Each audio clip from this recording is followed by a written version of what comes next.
Unity of Houston is an inclusive church where we seek to understand and live the teachings of Jesus and other spiritual masters. At Unity, we welcome all people from all spiritual paths and every walk of life. We celebrate the diversity of our city and of our world, and we teach love, tolerance, and oneness, seeking to live in harmony with open minds and open hearts. Wherever you are in your spiritual path, you are always welcome at Unity. Join us and discover that the life of your dreams is already within you. So, I wrote today's talk title months ago before my sabbatical, and it has nothing to do with Hispanic Heritage Month, so I'm sorry about that. But I do have a joke that is about religious diversity. So, I've told this one before, but I think after 5 years of senior ministry, I get to do a rerun every so often. And I know you don't pay that close attention anyway, so it'll be like you've never heard it.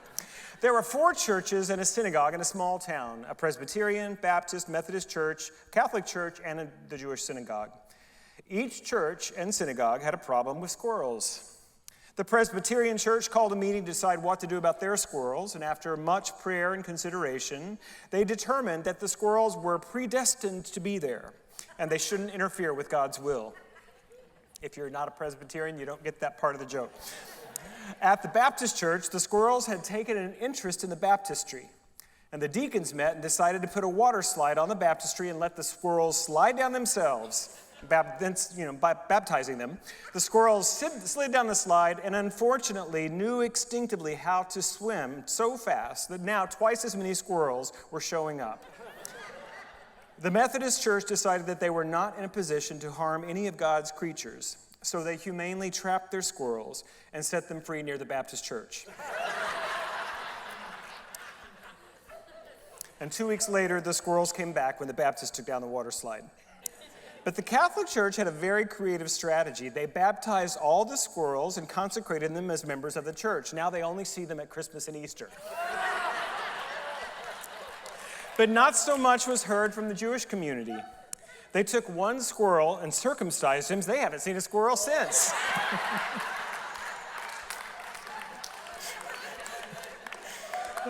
That's worth a repeat, right? Yeah, I thought so. I thought so too when I read it. My message today is called "Thy Grace is Sufficient." It comes from one of the Corinthian letters from Paul. I think it's in 2 Corinthians. Where Paul had been struggling with a thorn in the flesh. We don't know what that was. And he had asked God to remove this thorn from his flesh. And God answered him, "My grace is sufficient for you. My strength is made perfect in weakness." It's a very powerful passage. And the word grace is incredibly powerful for me. But many of us grew up in the traditional Christian church, and we have a different understanding of it. The actual dictionary definition of grace is this: simple elegance or refinement of movement. And then example, she moved through water with effortless grace. Synonyms would be elegance, poise, gracefulness, and finesse. But then the second definition is in Christian belief: the free and unmerited favor of God, like it so far, as manifested in the salvation of sinners and the bestowal of blessings. It's that salvation of sinners piece that doesn't quite work with our unity theology of oneness and the indwelling presence in all of us. So many of us have let go of the word grace, or the theological concept of grace, because we have released this idea that we are in need of salvation in that blood atonement theology. Years and years ago, Dr. Jill Carroll and I, who's spoken many times here at the Unity stage, she and I were having coffee, and she was saying that at the time after Jesus' earthly ministry and crucifixion, and the movement began to flower and grow around his teachings, there were several competing meanings of his teaching and his life. There were different messages about what the Christian message or religion would be about. And the one that won out was the ancient temple sacrifice system of sin and atonement. But there were others. And so all of the holy writings that supported like the Gnostic idea that we are reaching toward the light, those were eliminated from the Bible in about 350 AD, something like that. And there were murders and intrigues on who got to say what the final message of Christianity is. So the idea that many of us grew up with grace, it's a very human idea. And I have come to understand that there is a deeper meaning of the grace of God which works beautifully with our unity teaching. Is that this unmerited favor that Howard used to always say it, life is meant to be good, that is grace. That we are created in not original sin, but original blessing. We don't always know it, right? And we can certainly see other people in the world, they don't know it, do they? And we talked last week about our being and our becoming.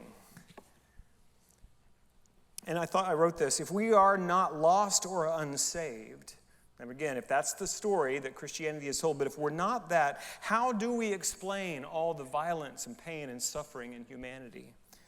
And it is through the concept we spoke of last week. We are one, we live from our oneness with God and with each other. We are created in the image and likeness of God, but we have a belief system of separation. And when we act from those false beliefs, then we get all of these distorted expressions, including violence, separation, racism, hatred, all of those things. That's not native to us as image and likeness beings of God. Amen. But it is in the culture. It's not true. Can I get another amen, Sheila? I like that. Amen. Thank you so much. You can even give me an A-woman if you like, as you like to do. And so why we're seeing all of this, and why we've always seen this less than graceful expression of humanity, is that we just don't know who we are. And our work is not to get saved, but to wake up. When Buddha was questioned after his enlightenment, they said, "What are you? Are you a god? Are you a man? Are you a holy teacher? What are you?" And he said, "I'm awake." That's what we are seeking, to rise into an awareness of the indwelling presence of the original design for humanity is holiness. And this too can lead us into a trap, which many of us in unity have fallen into. That I'm going to now use my creative power of spiritual indwelling presence of God to get rid of my humanity. How's that working for you? To quote Dr. Phil, it doesn't quite work. I've recently become aware of this very strange and wonderful mystic named Simone Weil. Do you all know her? So, some of you really know her. I didn't know her. Not Simone Biles, not the gymnast. Simone Weil, or Weil, W-E-I-L-L. I know who she is. She's amazing. No, Simone Weil was, she fled Nazi Germany. She's Jewish. She came to America first and then settled in England. She died in her 30s. And she never published any of her writings in her life, but she left this trove of mystical exploration. And she never got confirmed as a Christian or in the Catholic Church, but she felt a deep kinship with that tradition and a deep love of Jesus. And so a lot of her writing is Christian, even though she herself is Jewish. But there's a quote I came across recently, which, knowing that I was going to be speaking about grace, I've been pondering and sort of contemplating this for many, many weeks now. She writes, "The denial of St. Peter. To say to Christ, 'I will never deny thee,' was to deny him already.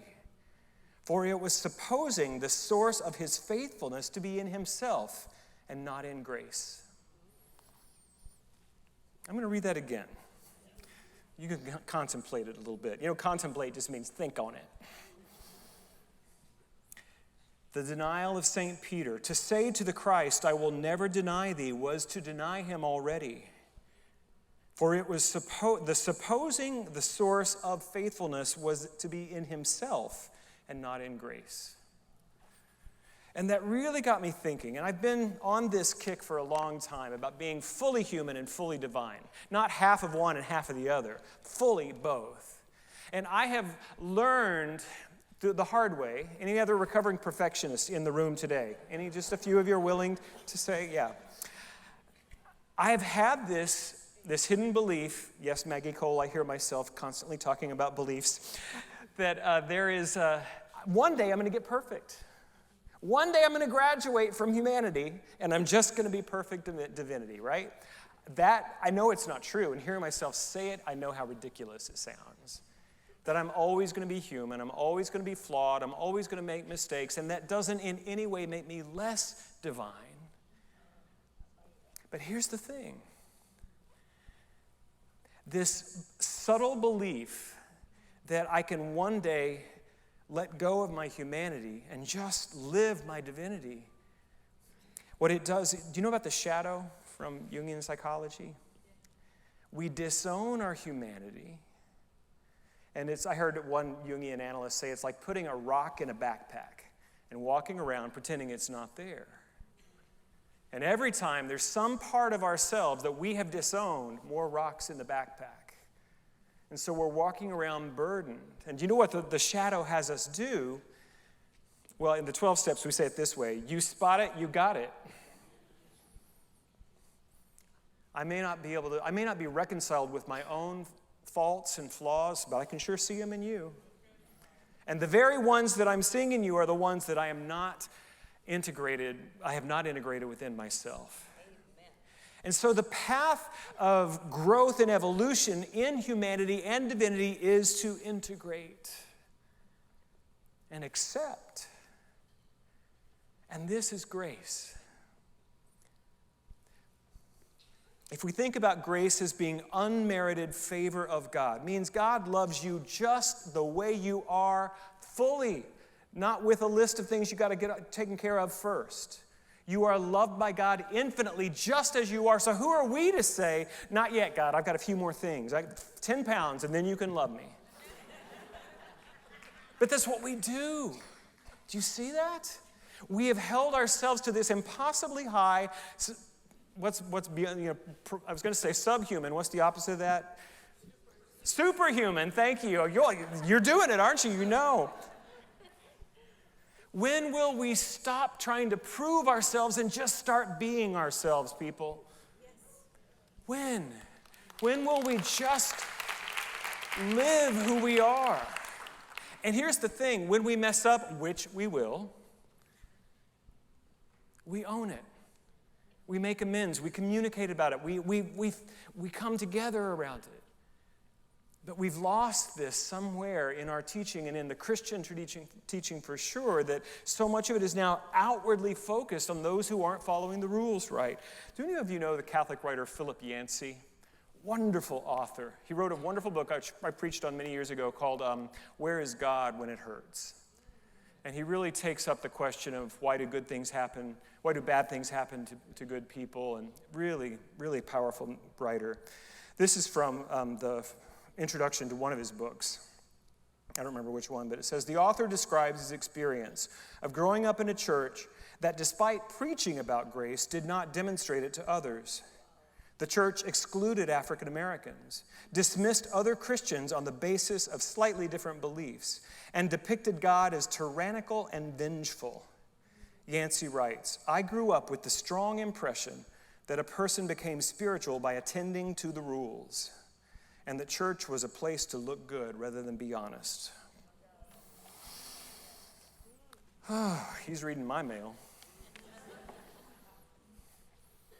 I had a lot of things in my backpack when I got to my first New Thought church, things that I knew it was not okay to be.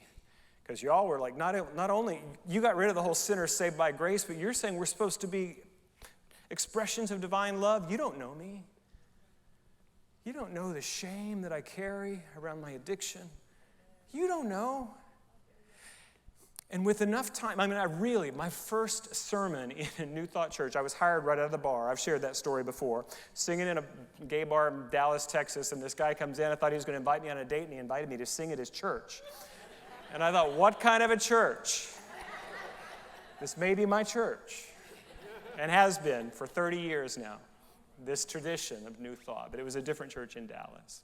But the first time he gave a message, and it was full of love and affirmation, and I was like, when's the sin and damnation going to show up? Really? It was like, when are they going to start telling me how bad I am? Because we can be in relationship with God once you get rid of all the bad stuff. And it doesn't mean that this doesn't give us carte blanche to act hatefully. And that's where some people get confused. Well, if you throw out the sin and salvation part, how are you going to keep people acting right? And at a certain level of human evolution of consciousness, people need some rules, and that's fine. But I think if you've gotten to this place this morning, you know that that's not going to keep you in relationship with God. That what we're seeking to do is, as we said, to awaken to the spiritual magnificence of our being. And one of the things that keeps us from it is our perfectionism, is the idea that we think we should be less human than we are. Grace is here now. I read, I've been reading so much, and I'm a big reader anyway, but having to not answer email for 2 months, man, I read a lot. And I read a lot of the mystics. I read a lot of the contemplatives, mostly in the Christian and Catholic tradition, and a lot of Thomas Merton. And Thomas Merton, Trappist monk, and I'm sorry, I didn't know I was going to talk about this, so I didn't bring the quote. It's fine. But what he was talking about was like when we really get to this silence, and that silence can be in the city and at work, that silence can be anywhere, when we really get to that place where we're just being, we meet God. And he said, it's there that we have glimpses of eternity. I had one of those a few years ago when I was living in Dallas and in ministerial school. It was a very busy and stressful time in my life, and I remember money was hard, and I had a few relationships that were hard, and the lack of relationships was hard, and it was a tough time in my life. But I had moved into this house I really loved and tried to fix it up, and that was hard. And one day I came home from a long day, and I just sat on my back patio, and it was on a creek lot, so I was like looking at the ducks and the giant cottonwood trees, and just sat there for a minute or an hour, I don't remember. But I had that experience of time just stopping, and it's like, it's enough. This is my life, this is me, and it's in this moment, it's enough. And I felt that as the presence of grace. So it can happen anytime if we simply stop and become aware that grace is here. Now, I don't want to do the spiritual bypass. I am the first to admit and to recognize that being human is a heartbreaking thing. There is no way to get out of this without getting your heart broken many, many times. The only way to do it is to harden your heart and to live in blame and outrage. And a lot of people are doing that. One of our neighbors, physically, and here in Houston, another church recently made the news for telling people to vote the bums out. Asking people to vote their outrage. As we're trying to find the way to do spiritually principled activism, that ain't it for us. What I invite you to do is consider voting your compassion, voting your humanity, finding the ways that you can step into the truth of who you are in the ballot box, the way you can step into the truth of who you are and the way which candidates you support. And I'm not telling you who that is, would never. But that's the way we begin to show up. This world does not need us. Well, the world needs us. That's why we're here. I don't know if you got that memo. Emerson said, "The fact that I'm here shows me that the soul had need of an organ. Shall I not assume the post?" So we're not here on accident. We're here because the world needs us, but the world does not need us to be perfect. The world needs us to be available. And when we're hiding our hurt behind our outrage, we're not available. Gosh, it's so easy to get into that them and us thinking. It's so easy. The media really feeds it. Have you noticed? So take a break, I think we could probably do 4 minutes of news in the morning just to see what has blown up and what hasn't, and we could keep going. I can do a little more than that, but I also have learned to see the daily news as a prayer request. And that's where I want to hold it.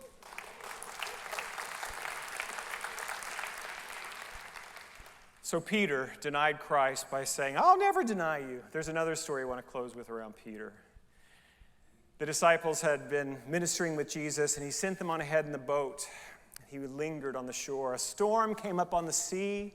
They were terrified, thinking they were going to die, and they see something happening. Something is crossing them toward the boat. They said, "It's a ghost." Look out. I don't know why they thought it was a ghost, but they did. And Jesus, walking on the water through the storm, spoke to them and said, "It is I." They were amazed. They knew that they would be saved, and they knew that this man was truly the Son of God. This passage is recorded in 3 of the Gospels in the Bible, but this next part is only in the Gospel of Matthew. Peter, flawed, impetuous Peter, said, "Jesus asked me to come join you." The others were looking like, what is he doing? Is he trying to show us up? He's not Jesus. He can't walk on the water. And Jesus said, "Come." And this flawed human being, Peter, Simon, the reed, can you imagine? Stepping his foot over on the boat, keeping his eye on Jesus, and began to walk across the water towards Jesus. Miracle. And then what happened? It says he took his eye off of Jesus and noticed the waves and the storm and immediately began to sink. And then he said, "Master." And Jesus came and took his hand, raised him up, and put him in the boat. I've often thought that story was, man, that Peter, what a screw up. He can't even walk on water right. What I've come to understand about Peter is that he's an archetype for me. Being willing to try. Even in his doubt, even in his uncertainty. And when he began to sink, what did he do? His eye went back to source. His eye went back to the help. His eye went back to that which he knew would not sink. And that is the invitation for us all. We are in uncertain, turbulent times, and it looks like we're being asked to walk on surfaces that we know cannot support us. And yet, divine principle, eternal and unchanging, is saying, "Come." Evolution is still occurring. Your healing is still occurring. I'm still at work in the life of humanity, and you're a part of it. Come, get out of the boat. Keep your eyes on the truth of love. That's what's coming to us.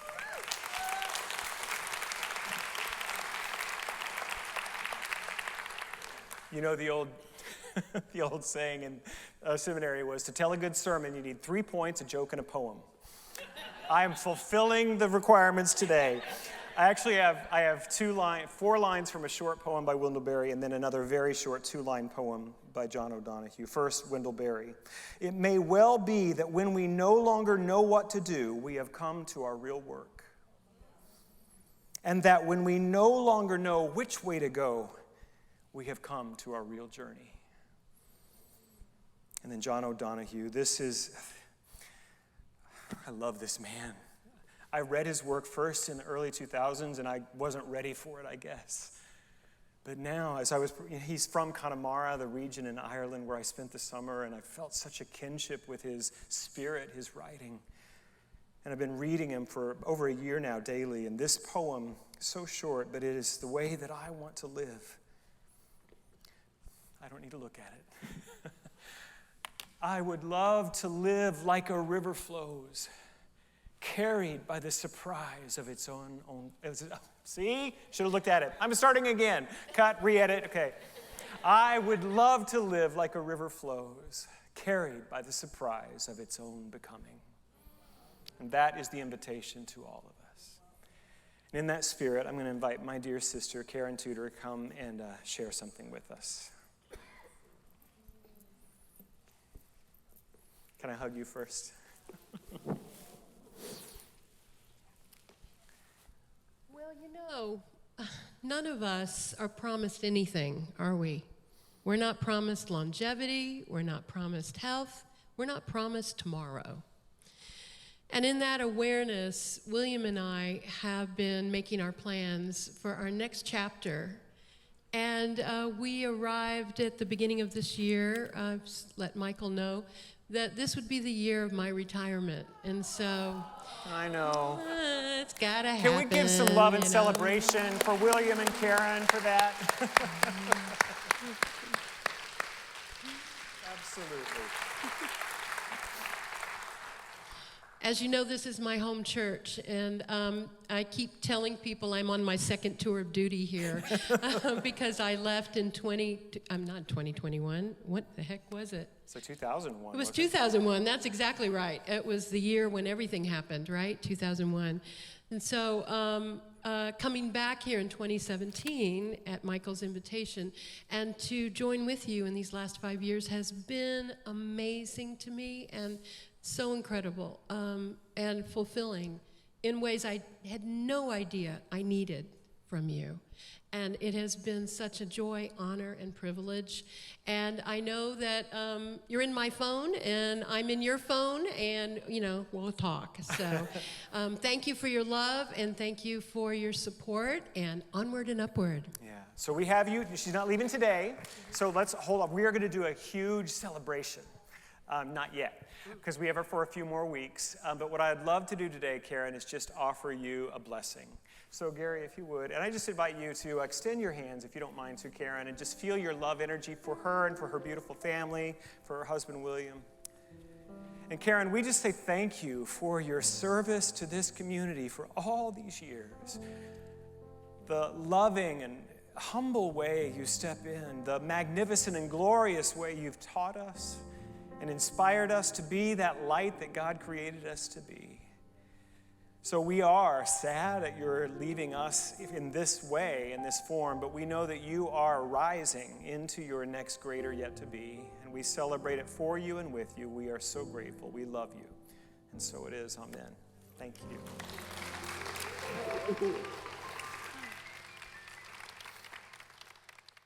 Thank you for watching this message today. I'd like to invite you to join us in person here on campus at Unity of Houston for Sunday morning or Wednesday evening services. If you can't be with us here on our campus, you can still join us live on Facebook or on our website, unityhouston.org, Sunday mornings at 11 a.m. Central.